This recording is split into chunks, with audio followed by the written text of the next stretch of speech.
नमस्कार दोस्तों, स्वागत है आप सभी का आपके अपने YouTube चैनल हिंदी एकेडमी पर। जैसा कि आप सभी को पता है, हम लोग यहाँ पर तैयारी कर रहे हैं DEET+B 2020 के लिए, हिंदी विषय के लिए।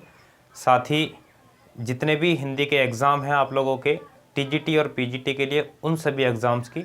तो अगर आप लोग तैयारी कर रहे हो किसी भी हिंदी के एग्ज़ाम की, टीचिंग से संबंधित TGT अथवा PGT के, तो हमारे चैनल के साथ में जुड़ सकते हैं। और आज हम लोग बहुत ही महत्वपूर्ण विषय जो है वो करने वाले हैं। आज का हमारा जो टॉपिक है आज की क्लास का, वो है कहानी।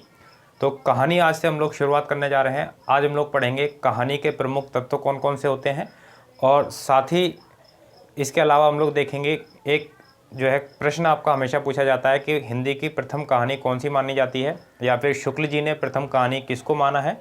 तो इस तरीके के प्रश्न आपके एग्ज़ाम में पूछे जाएंगे। उन्हीं प्रश्नों को आज हम लोग देखेंगे। एक प्रश्न आप लोगों का आज की क्लास से तैयार हो जाएगा और काफ़ी महत्वपूर्ण है और पूछने की संभावना भी बहुत ज़्यादा रहती है। तो चैनल को सब्सक्राइब कर लीजिएगा इसी तरीके की और भी वीडियोस के लिए। चलिए शुरू करते हैं हम लोग और एक एक करके जानने की कोशिश करते हैं। सबसे पहले हम लोग देखेंगे प्रमुख तत्व। कहानी के जो हैं वो प्रमुख तत्व कौन कौन से होते हैं, एक एक करके मैं आप लोगों को बता देता हूँ। जो कहानी है, कहानी के 6 प्रमुख तत्व हैं और ये जो है आपके एग्ज़ाम में कई बार पूछे जाते हैं, तो कम से कम आप लोगों को जो है ये पता होना चाहिए। सबसे पहला जो पॉइंट है वो आता है कथा वस्तु।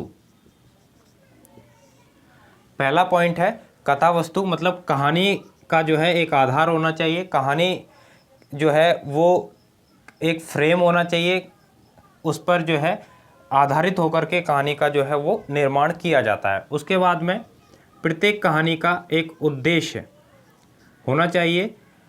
उद्देश्य जो है वो किसी भी प्रकार का हो सकता है, शिक्षाप्रद भी हो सकता है, या फिर अन्य उद्देश्य, सामाजिक उद्देश्य भी हो सकते हैं, राजनीतिक उद्देश्य भी हो सकते हैं। मतलब कहानी का कोई भी एक उद्देश्य लिए हुए जो है वो प्रत्येक कहानी होती है।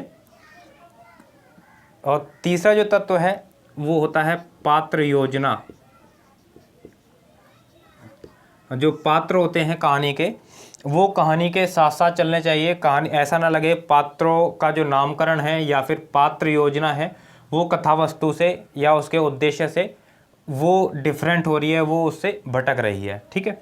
उसके बाद में चौथा है हमारा, वो आता है संवाद योजना।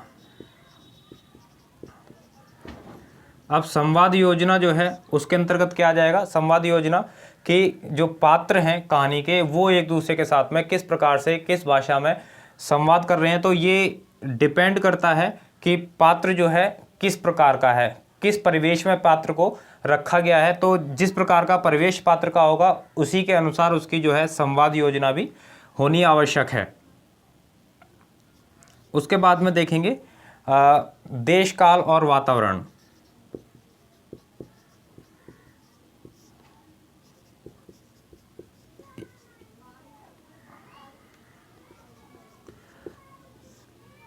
कहानी जो है जिन आधारों पर लिखी गई है, कहानी का जो मूल जो आधार है उसी के अनुसार देश काल और वातावरण का चुनाव भी करना होता है लेखक को। तो ये बहुत सारी चीज़ें हैं जो ध्यान में रखनी होती हैं। ये सारे तत्व जो हैं कहानी के होते हैं। और एक जो आखिरी रहता है हमारा, वो है भाषा शैली।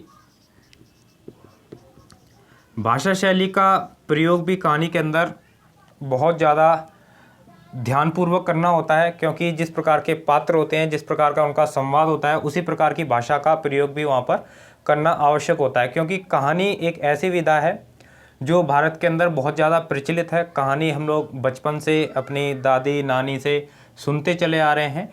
कहानी का अपना बहुत जो है अहम स्थान होता है हमारे हिंदी साहित्य के अंदर, गद्य विकास के अंदर। तो ये कहानी के हम लोगों के प्रमुख तत्व हैं जो हम लोग देखेंगे। और ये आप लोगों ने देख लिए, ये आप लोगों को हमेशा याद रखने हैं। एग्ज़ाम में आप लोगों के ये कहानी के जो प्रमुख तत्व हैं ये पूछे जा सकते हैं, तो इनको याद रखें। और उसके बाद में एक जो अगला प्रश्न है हमारा वो डिस्कस करेंगे। अगला जो प्रश्न है वो क्या है, अगला प्रश्न है, एक प्रश्न हमेशा आता है कि कहानी जो है पहली कौन सी मानी जाती है। तो देखेंगे सबसे पहले इसके लिए हम लोग 3 भागों में इसको विभाजित करेंगे और 3 भागों में विभाजित करेंगे। सबसे पहले यहाँ पर हमारा रहेगा प्रस्तोता। अर्थात किसने जो है इस कहानी को प्रथम कहानी माना है, ठीक है, प्रस्तोता। और उसके बाद में कहानी का नाम यहाँ पर रहेगा और इस कहानी के जो वास्तविक लेखक हैं वो कौन हैं। तो ये देखेंगे, 3 चीज़ें जो है आप लोगों को यहाँ पर देखनी है कि किसने जो है इस कहानी को प्रथम कहानी माना है। तो शुरुआत करेंगे हम लोग रामचंद्र शुक्ल जी से। रामचंद्र शुक्ल जी ने जो कहानी है इंदुमती, इसे प्रथम कहानी माना। और ये इंदुमती जो है इसका सन है 1900। जो इसके लेखक हैं इंदुमती के वो हैं किशोरी लाल गोस्वामी।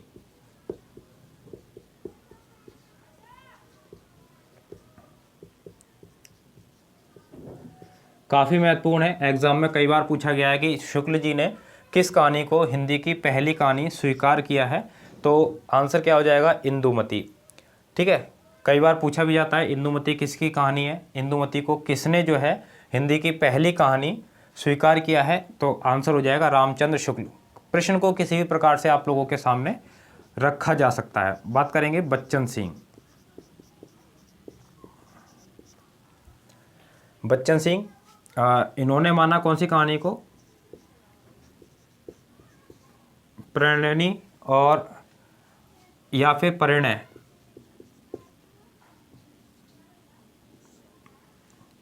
और ये जो कहानी है ये है 1887 की। और ये कहानी भी जो है वो किसकी है, किशोरी लाल गोस्वामी।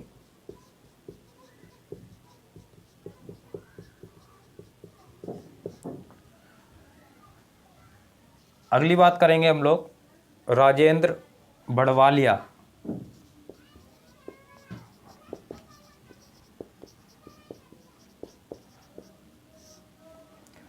इन्होंने माना जमींदार का दृष्टांत। जमींदार का दृष्टांत। और ये जो कहानी है ये है 1871 की। और इसके जो लेखक हैं वो है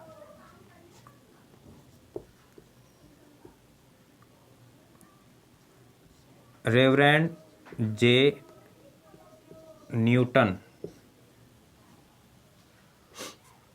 उसके बाद चौथा और आखिरी हमारा आज के लिए देवी प्रसाद वर्मा।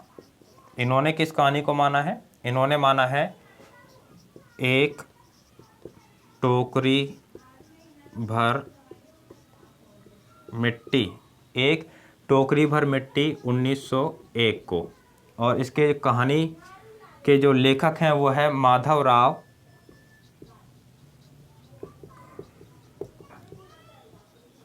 सप्रे। तो ये आप लोगों के सामने है रामचंद्र शुक्ल जी का। कई बार पूछा गया है और ये पूछा जाता है सीधा सीधा कि हिंदी की पहली कहानी कौन सी है।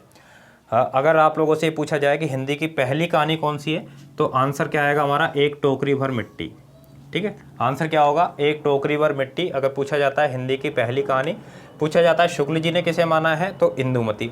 शुक्ल जी की जो इंदुमती है इसे मौलिक कहानी ना मान करके ये माना जाता है कि जो शेक्सपियर का नाटक है टेम्पेस्ट, उसका ये छाया अनुवाद है, ठीक है। तो इसलिए इसको हिंदी की पहली कहानी स्वीकार नहीं किया जाता है अन्य जो हमारे इतिहासकार हैं, अन्य जो लेखक हैं उनके द्वारा। तो ये आप लोगों को तैयार करना है। यहाँ से आप लोगों का एक प्रश्न जो है वो बन कर के तैयार हो जाएगा। एक प्रश्न यहाँ से पूछने की संभावना बहुत ज़्यादा होती है। हम लोग तैयारी कर रहे हैं, इसी प्रकार से आप लोग हमारे साथ में बने रहिएगा। पूरा सिलेबस आप लोगों को यहाँ पर मिलने वाला है। कहानी यहाँ से आगे की ओर बढ़ेगी अगली वीडियो में और अगली क्लास में, और आप लोगों का पूरा सिलेबस यहाँ पर कराया जाएगा। आप लोग चैनल को सब्सक्राइब कर लीजिएगा। साथ ही आप लोग मुझे फॉलो कर सकते हैं टेलीग्राम पर। वहाँ पर आप लोगों को यहाँ से संबंधित सारी चीज़ें जो है वो मिलती रहती हैं। खबरी ऐप पर आप लोग मुझे फॉलो कर लीजिएगा। वहाँ पर भी मैं आप लोगों को कोशिश करूँगा कि ऑडियो क्लासेस के रूप में आप लोगों को काफ़ी अच्छी अच्छी चीज़ें वहाँ पर उपलब्ध हो जो कि यहाँ पर उपलब्ध नहीं हो पाती हैं, ठीक है। तो मिलते हैं हम लोग अगली किसी क्लास में कहानी के अगले भाग में।